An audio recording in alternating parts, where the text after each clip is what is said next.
right, human geography students, we are going to look at the last section of new material, which is going to be notes 2.5, and we're going to be continuing with population and migration. So first, we're going to look at U.S. immigration patterns. The United States is one of the most important countries to study migration, since many of its citizens are direct descendants of immigrants. It is the third most populous country in the world, and 70 million people have migrated to the United States since 1820. 30 million current residents are immigrants, meaning that they are foreign-born.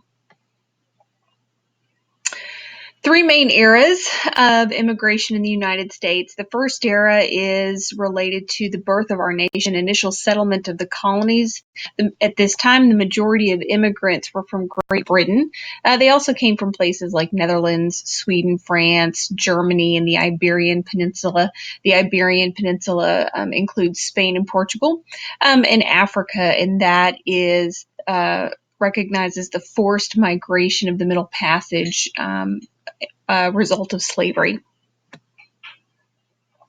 The second era of immigration in the United States was immigration with an E. And remember, immigration with an E means you are leaving a place. So an immigration from Europe to the United States. During the 1840s and 1850s, the two largest groups came from Ireland, and they came for economic reasons. They were pushed out of Ireland because of poverty and famine. And Germany, they came for political reasons. There was a lot of political persecution going on. So their push factors were economic for Ireland and political for German. In the late 1800s, immigrants came from Northern and Western Europe, and the reason they wanted to come to this part of the world, which is a pull factor, was the Industrial Revolution and the opportunities for employment. In the early 1900s, large numbers came from Southern and Eastern Europe, particularly Italy, Russia, and Austria-Hungary.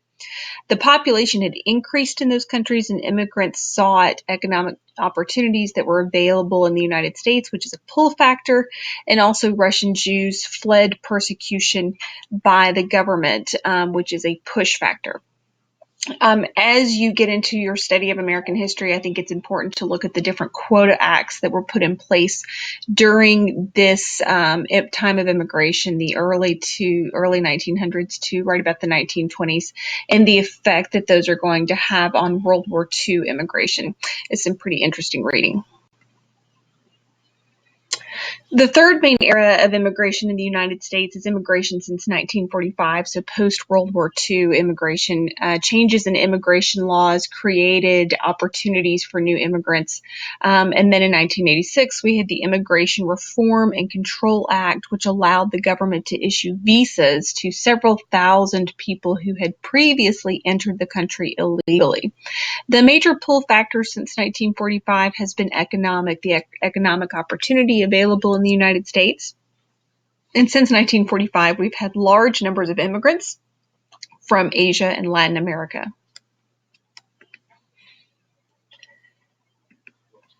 So the impact of immigration waves have, first and most importantly, it's created a lot of cultural diversity. Influences continue today with immigrants from Asia and Latin America and their culture blending with our own. All right, we're going to use some terms from the previous notes. We're going to begin with intra-regional migrations. So why do some intra-regional migrations occur? So, for example, within the United States, we had African Americans migrated from the South to the North during World War I because of increasing job opportunities in the North. A counter trend began in the 1970s because of pull factors, changing civil rights patterns and increasing job opportunities for the South made returning to the South attractive to many African Americans and their families. And push factors, the push factor that was pushing many African Americans from their homes in the North were the deteriorating living conditions in the urban North.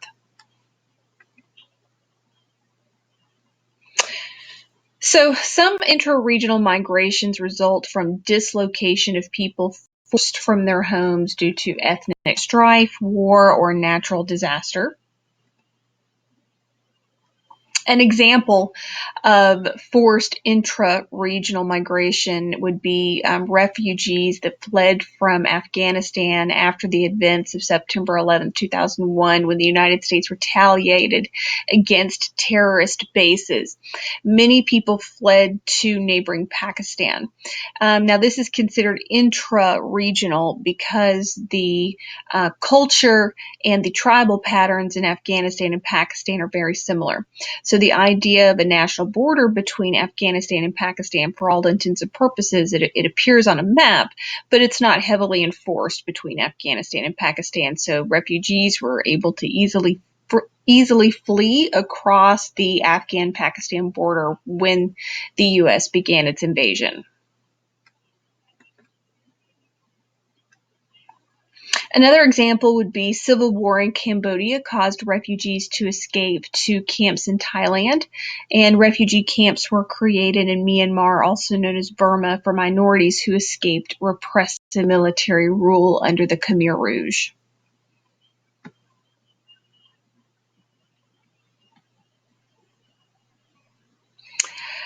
In the early 1990s, after the former Soviet Union collapsed and Yugoslavia collapsed, this area is located in the Balkans. The area is going to break into small countries in an effort to solve problems, but many people are still dislocated from this today.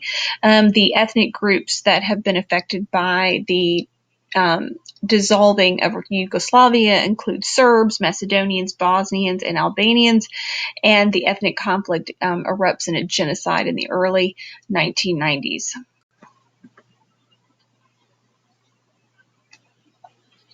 In sub-Saharan Africa, we have people in Rwanda forced to flee Rwanda as a result of the conflict between the Hutus and Tutsis that resulted in the Rwandan genocide in 1994. Refugees spilled over borders into Congo, Tanzania, and Uganda. In Sudan, a civil war between Arabs of the north and the Africans of the south created the worst refugee crisis of the 21st century to this date, although the Syrian refugee crisis is getting ready to surpass that. So the map below shows areas of ethnic strife that have caused refugees to move within each country and across borders into neighboring countries. So Sierra Leone, Liberia, Sudan, Rwanda are just a few. All right, another concept you need to be familiar with is migration selectivity. So migration selectivity is defined as the tendency of certain types of people to move. So basically the idea is not everyone is equally likely to migrate, even if they are influenced by the same push and pull factors.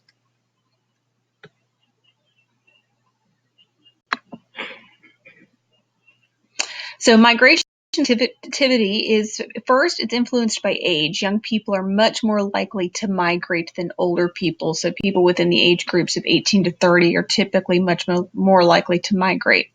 And there are a series of life changes that can affect their decision to migrate. And a few examples of those would be the opportunity to attend school, marriage, taking a job, joining the military that might cause them to relocate. Migration selectivity is also influenced by education. People with higher levels of education are more likely to move than those with less education. Some examples is highly qualified and highly educated candidates typically follow job opportunities in different parts of the country. And going away to college to seek your education often means traveling a good distance from home, and in some cases it means traveling to another country.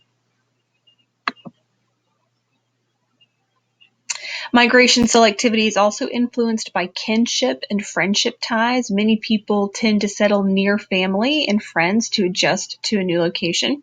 So an example of this would be chain migration, that a stream of people leave an area after first movers communicate with people back home and stimulate others to follow later. So basically, you'll have a few people from a community that migrate to a new area.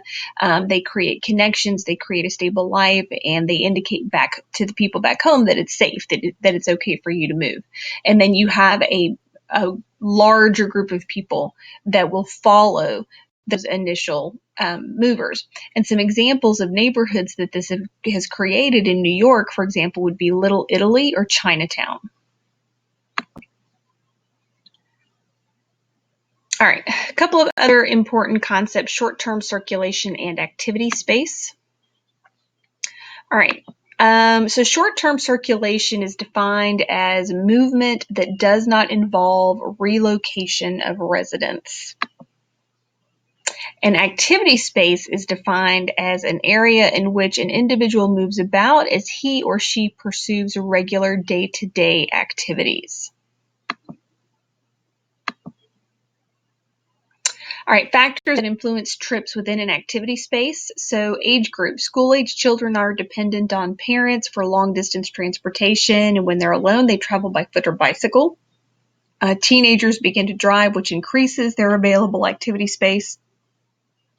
Wage-earning adults typically have an activity space that includes traveling to work and back home. And then older people will often see their activity space shrink once they retire from work.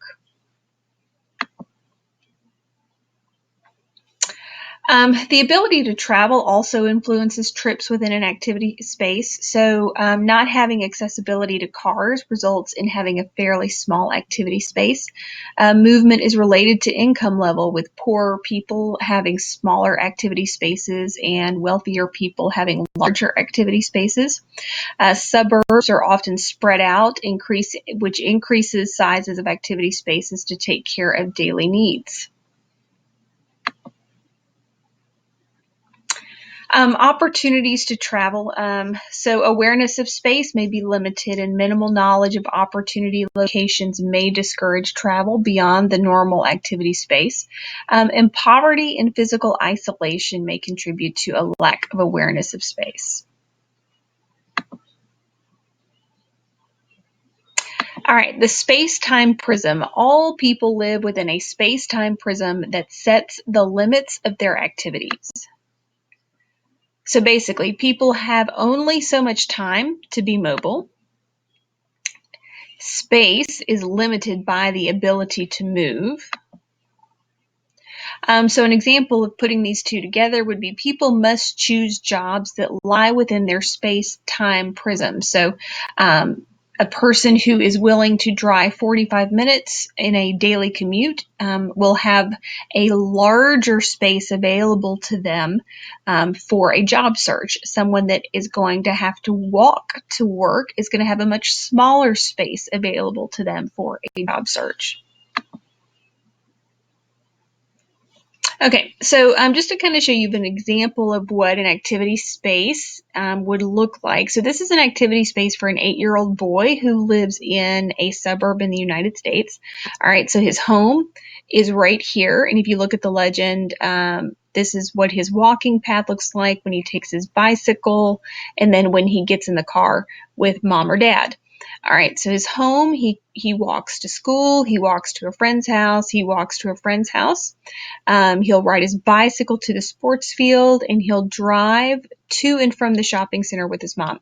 So basically, the activity space shows the areas that he will travel to on a daily basis pretty much every day. Okay, key concepts and terms to remember from the session. Be able to explain the 3 major eras of immigration patterns. Be able to talk about the push and pull factors, be able to explain the important concepts of intra-regional migrations, be able to talk about forced dislocation, be able to list and explain all of the criteria under migration selectivity, be able to define chain migration and how that leads to ethnic neighborhoods like Little Italy and Chinatown, be able to define short-term circulation, activity space, awareness space, and space-time prism.